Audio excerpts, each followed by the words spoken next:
క్రీస్తునందు నా సాటి దేవుని కుటుంబ ప్రజలారా, మీ అందరికీ ప్రభు పేరటి సమాధానము దైవ దీవెనలు కలుగునుగాక మనసారా దీవిస్తున్నాను. దిద్దుబాటే సిద్ధపాటు అను మన దేవుని ఆలోచన సభకి మీ అందరికీ స్వాగతం అండి. హృదయం అంతటితో ఈ చిన్నవాడు స్వాగతం పలుకుతున్నాడు. మనము దేవుని వాక్యాన్ని ధ్యానిస్తూ అనుదినము పరిపూర్ణులమవుటకు దేవుడు మనల్ని పురికొల్పుతున్నాడు, బలపరుస్తున్నాడు గనక రండి సత్యవాక్యాన్ని ధ్యానించుకుందాం. సత్యమందు స్థిరులమవుదాం, బలవంతులమవుదాం. దేవుడు మనల్ని దీవించున్నట్లుగా రండి ఆయన పాదాలు పట్టుకొని ఆయన కృపకై వేడుదాం. కనికరం కలిగిన మా పరమ తండ్రి, నీ బిడ్డలతో మీరు మాట్లాడండి, దర్శించండి. నీ నామానికి మహిమ కలుగునుగాక. ప్రభువా, నీ బిడ్డలతో మీరు మాట్లాడండి, సహాయం చేయండి. యేసు నామములో ప్రతి మనోనేత్రము తెరవబడుగాక. యేసు పెరట వేడుతున్నాను తండ్రి, ఆమేన్.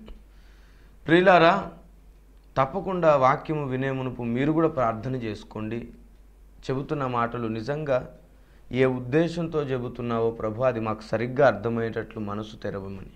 ఎందుకంటే చాలా వరకు ఒకటి చెబితే ఇంకొకటి అర్థం అవడం ద్వారా సత్యానికి విరుద్ధంగా ప్రయాణం జరుగుతుంది. అలాంటి పరిస్థితి రాకుండా జాగ్రత్త పడుదురుగాక. అందరినీ దేవుడు నడుపునుగాక. సంతోషిస్తున్నాను. రండి, ఈ దినపు సందేశాన్ని ప్రకటిస్తున్నాను. సంఘము తీర్పరి కాకూడదా అనే ప్రశ్నార్థకమైన సందేశము. దేవుడు జవాబు చెప్పునుగాక. మీరు చెప్పండి, మనం తీర్పు తీర్చకూడదా? మీరందరూ ఖచ్చితంగా చెప్తారు. అందరూ ఖచ్చితంగా చెప్పి తీరవలసిన విషయం ఏంటంటే తీర్పు తీర్చకూడదు. ఎందుకు అంటే బైబిల్ గ్రంథం చెబుతుంది తీర్పు తీర్చకుడి అని ఎక్కడుంది అంటే మత్తయి సువార్త 7వ అధ్యాయము 1వ వచనం చదువుతున్నాను చూడండి. మీరు తీర్పు తీర్చకుడి, అప్పుడు మిమ్మును గురించి తీర్పు తీర్చబడదు. ఇక్కడ ఉంది కదండి, అందుకని తీర్పు తీర్చకూడదని ఈరోజు మనం అందరం అనుకుంటున్నాం. మరి తీర్పు ఎవరు తీరుస్తారంటే దేవుడు తీర్పు తీరుస్తాడు. చాలా అద్భుతమైన లోబడే మనస్తత్వం, చాలా మంచి లక్షణం. వాక్యం ఇలా చెబుతుంది కదా, నిజంగానే తీర్పు తీర్చకుండా ఉంటున్నారా అంటే ఉండట్లేదు. తీర్పు తీర్చకుండా ఉండట్లేదు, తీర్పు తీర్చకూడదని వాక్యం చెబుతుందని వాదిస్తున్నాం. ఎందుకని? ఏం జరుగుతుంది?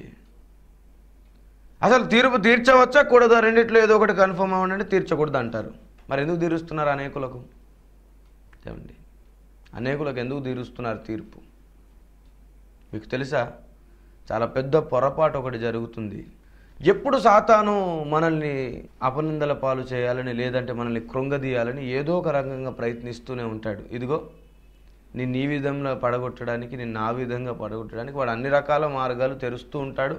అది పసిగట్టాలి. వాని తంత్రములు ఎరగని వారము కాదు మనము, అది పసిగట్టాలి.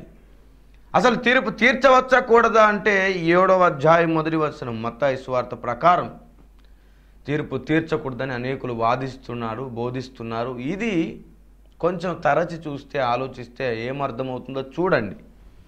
2వ వచనం, మీరు తీర్చు తీర్పు చొప్పుననే మిమ్మును గూర్చి తీర్పు తీర్చబడును, మీరు కొలచు కొలత చొప్పుననే మీకును కొలవబడును అంటాడు 2వ మాటలో. అంటే మీరు ఒకవేళ మంచి తీర్పు తీరిస్తే మీకు కూడా మంచి తీర్పే తీర్చబడును. అసలు తీర్పే వద్దన్నవాడు మళ్ళీ నువ్వు మంచి తీరిస్తే నీకు కూడా మంచి జరుగుతుంది, సరిగ్గా కొలిస్తే నీకు కూడా సరిగ్గానే కొలవబడుతుంది అనే మాట ఎందుకండి? మీరు చెప్పండి, ఎందుకు అవసరమా? అరే బాబు, ఈ మార్గంలో నడవద్దు అని చెప్తారు, కానీ నువ్వు ఈ మార్గంలో గంతులేస్తూ పోతే నీకు పర్లేదు అని చెప్పడం ఎందుకు మళ్ళీ?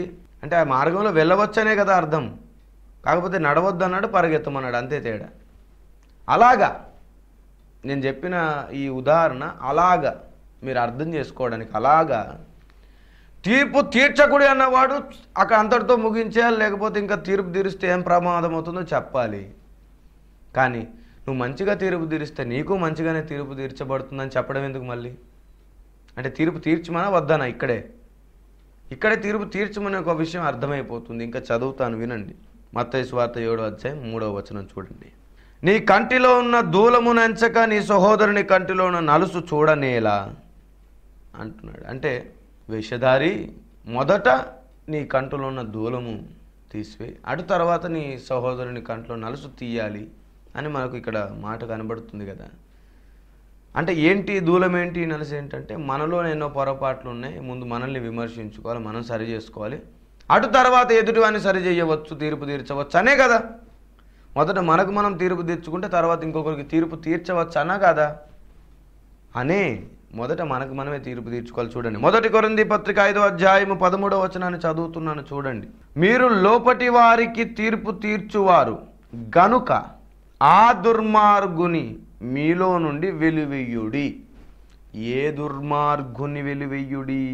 ఇక్కడ కనబడుతున్న ఈ మాటను చాలా స్పష్టంగా మీరు ధ్యానించగలిగితే అద్భుతమైన సంగతి ఇక్కడ మనకు కనబడుతుంది.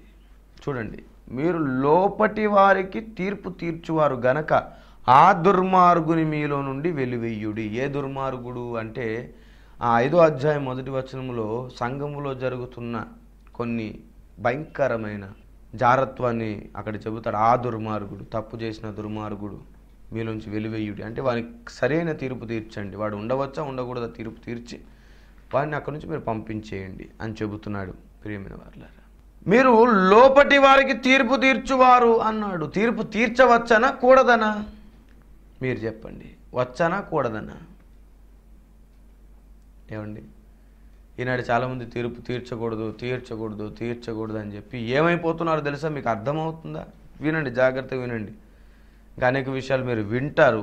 ప్రియమైన వారులారా, చూడండి, మీకా గ్రంథము 3వ అధ్యాయం 8వ వచనం చదువుతున్నాను. నేనైతే యాకోబు సంతతి వారికి తమ దోషమును, ఇశ్రాయేలీయులకు తమ పాపమును కనపరచుటకై యెహోవా ఆత్మావేశము చేత బలముతోను తీర్పు తీర్చు శక్తితోను ధైర్యముతోను నింపబడిన వాడై ఉన్నాను అంటున్నాడు ప్రవక్త.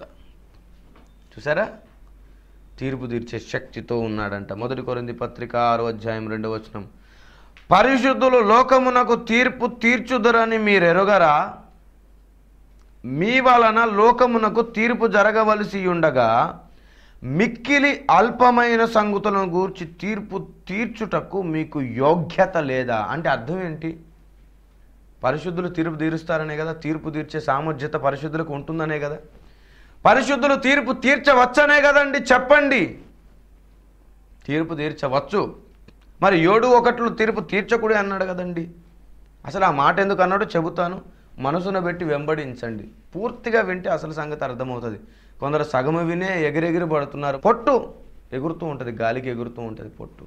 అలా ఎగిరే వాళ్ళతో సహవాసం చేయొద్దు, వాళ్ళతో ఉండొద్దు. అంచె దినాల్లో భక్తిహీనులు అయిపోతారు. చాలా డేంజర్, అది చాలా డేంజర్. కానీ గుర్తుపట్టండి జాగ్రత్తగా, ప్రియమైన దేవుని బిడ్డలారా, పరిశుద్ధులు తీర్పు తీరుస్తారు. చూడండి, 1 కొరింథీ పత్రిక 6వ అధ్యాయం 3వ వచనం. మనము దేవదూతలకు తీర్పు తీర్చుదామని ఎరగరా?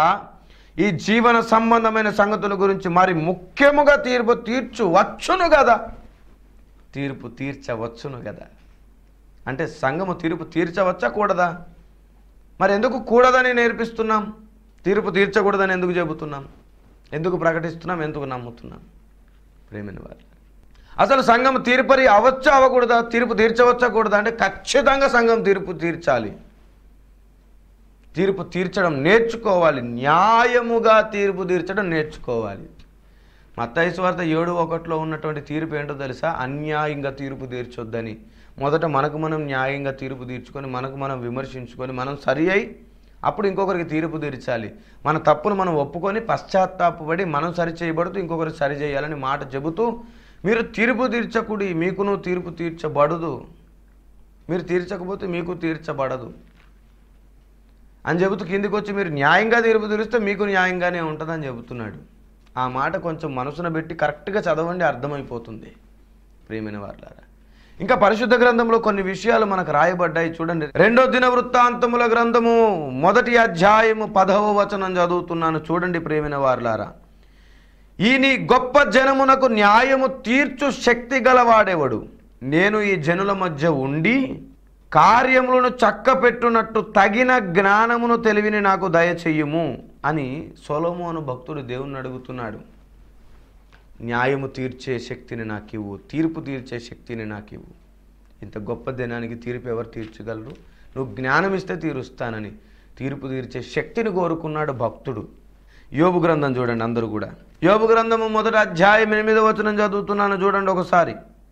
అందుకు యెహోవా, నీవు నా సేవకుడైన యోబు సంగతి ఆలోచించితివా? అతడు యథార్థవంతుడును న్యాయవంతుడునై దేవుని యందు భయభక్తులు కలిగి చెడుతనమును విసర్జించువాడు అని ఉంది.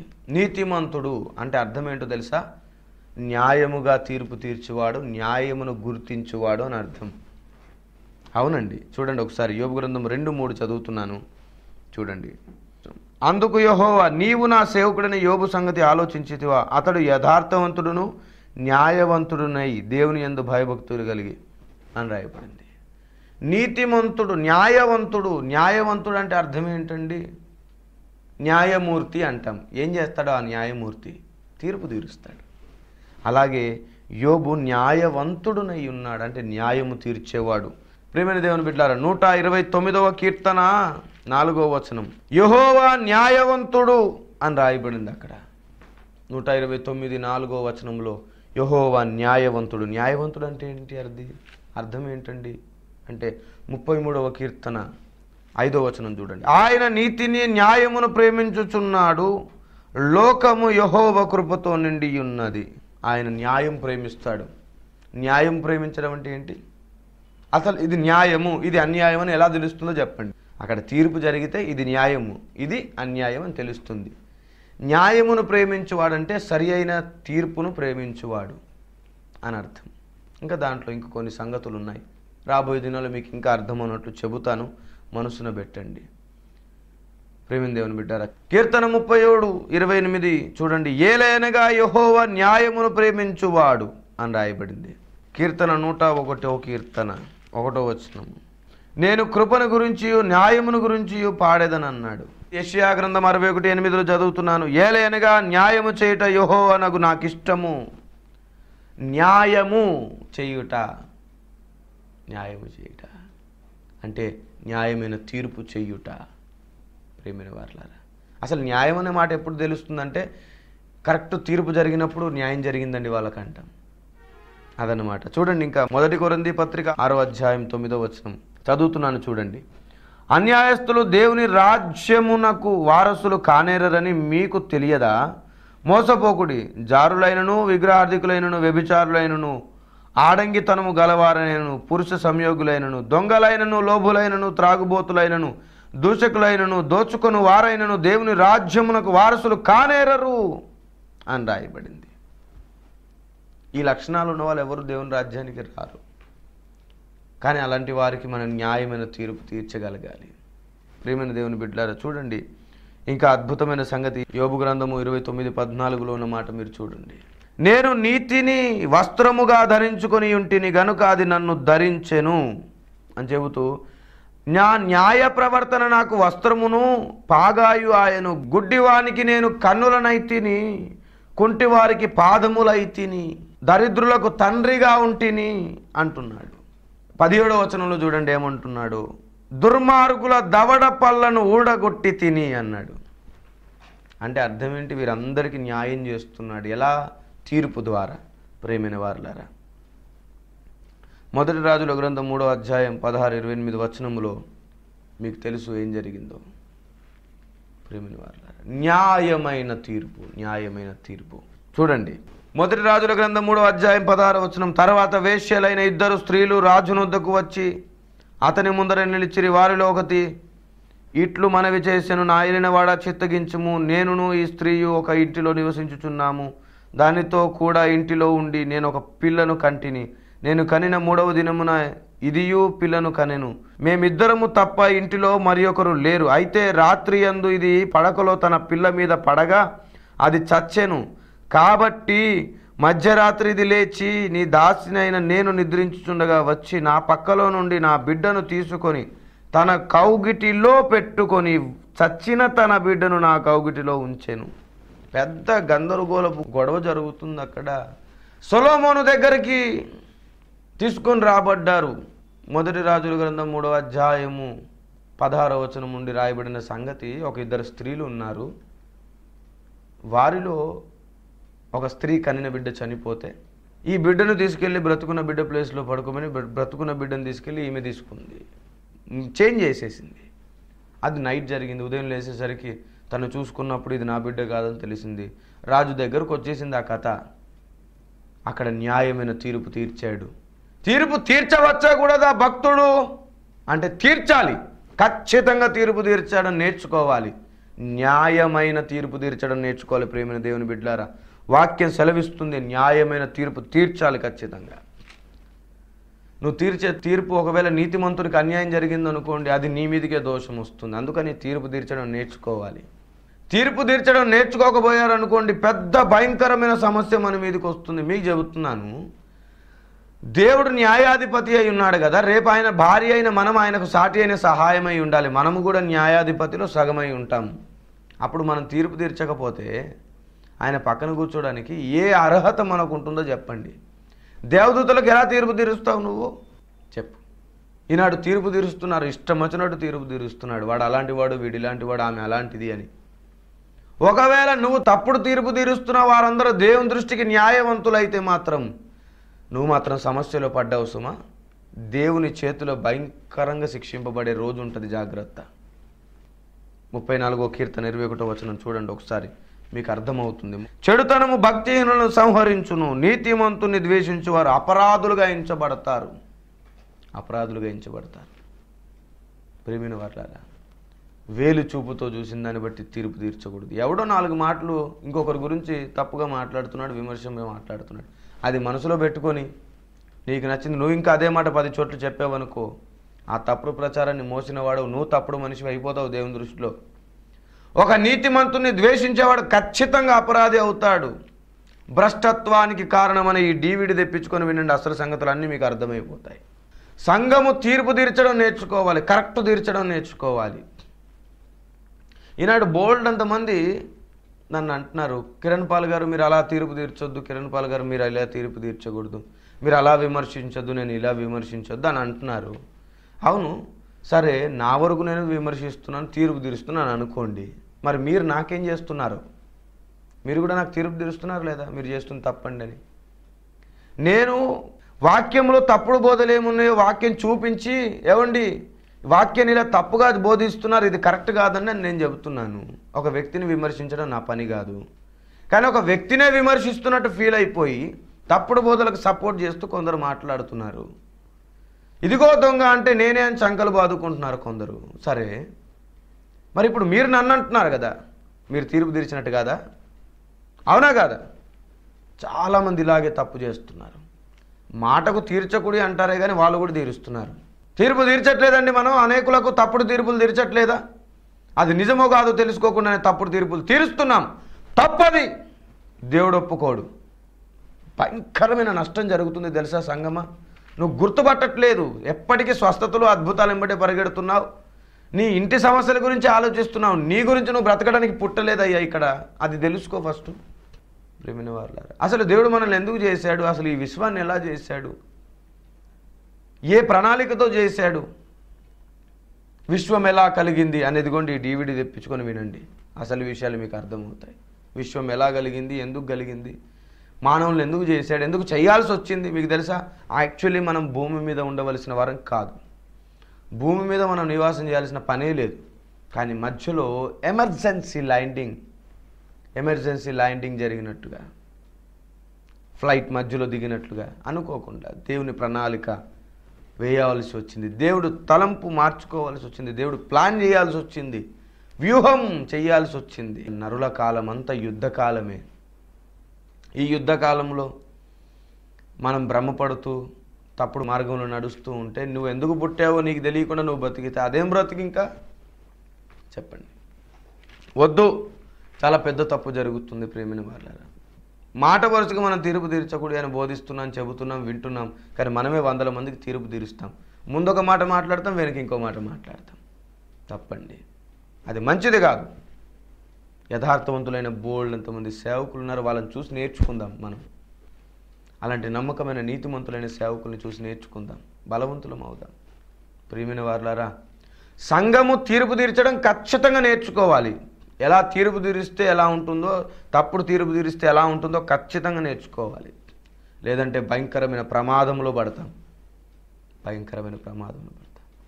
పరలోక మర్యాద అనే ఈ DVD తెప్పించుకొని మీరు వినండి, మీకు అసలు సంగతి అర్థమైపోతుంది. అసలు ఎలా మనము సరిగా నడుచుకోవాలి, ఎలా తీర్పు తీర్చాలి కూడా. ప్రియమైన వారులారా, బైబిల్ గ్రంథంలో భక్తులు అనేకులు తీర్పు తీర్చడానికి దేవుని దగ్గర జ్ఞానం అడిగితే మనం ఏంటంటే తీర్పు తీర్చకూడదని పక్కన పెడతారు. సాతానుగాడు కావాలని పన్నాగం పన్ని వేసి విత్తనాలు జల్లుతున్న బోధ ఇది. సంఘం తీర్పరి కాకూడదు, సంఘం తీర్పు తీర్చకూడదని. ఏమండి, నువ్వు తీర్పరి తీర్చకపోతే న్యాయవంతుడు ఎలా అవుతావు? ఒక న్యాయం చేసిన దానివి ఎలా అవుతావు చెప్పు.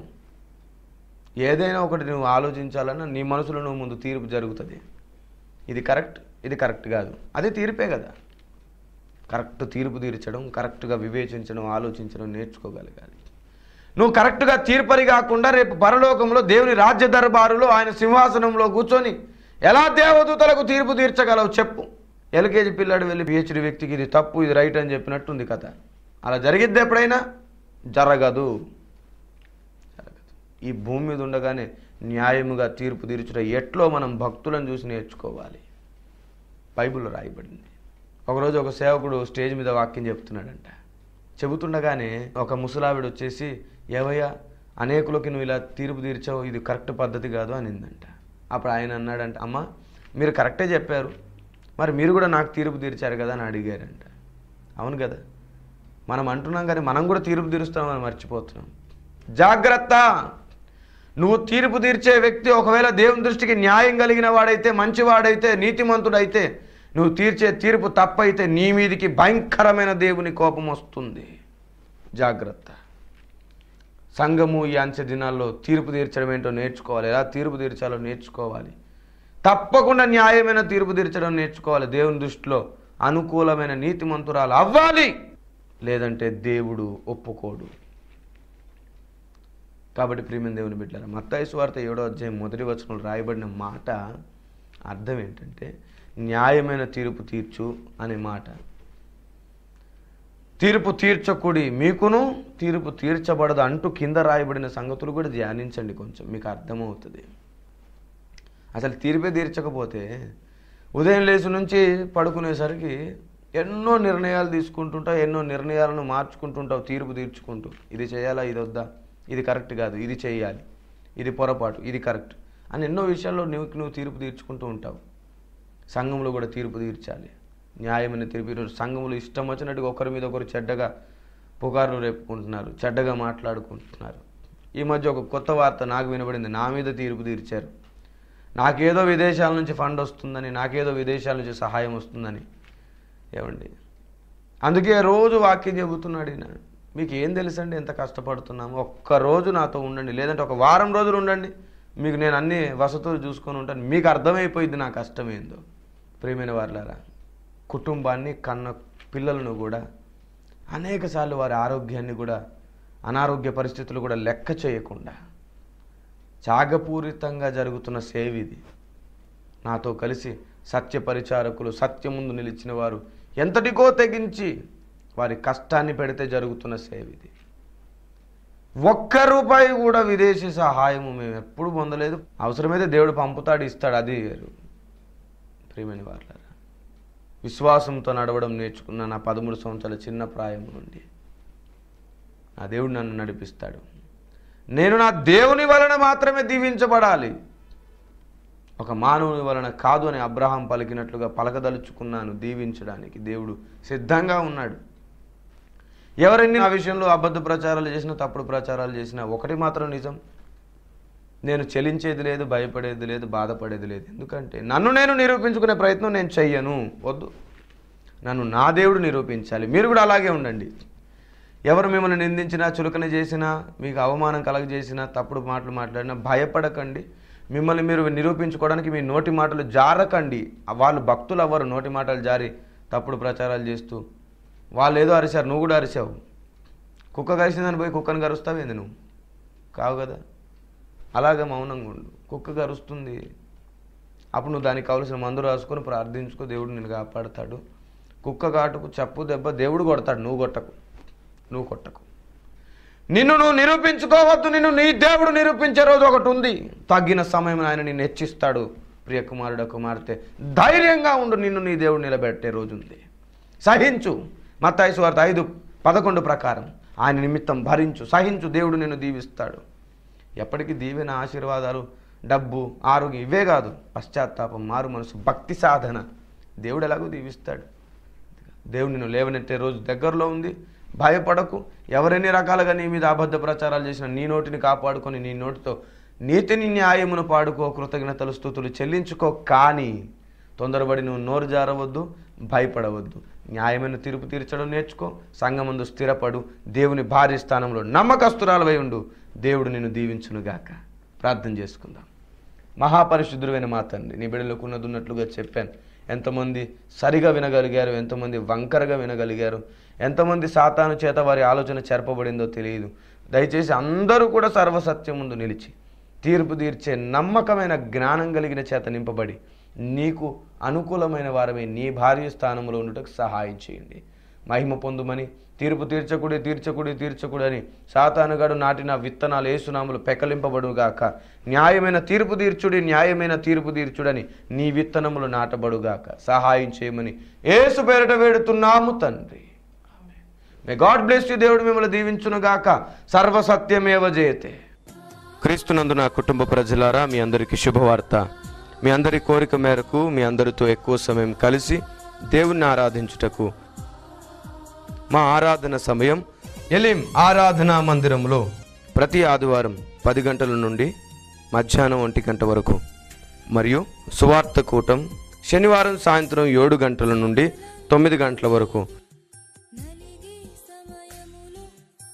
ఆరాధన జరుగు స్థలం ఎలిం ఆరాధనా మందిరం, సత్యనారాయణపురం, స్లాడర్పేట, గుడివాడ. ప్రభు పేరిట మీ అందరికీ మా స్వాగతం.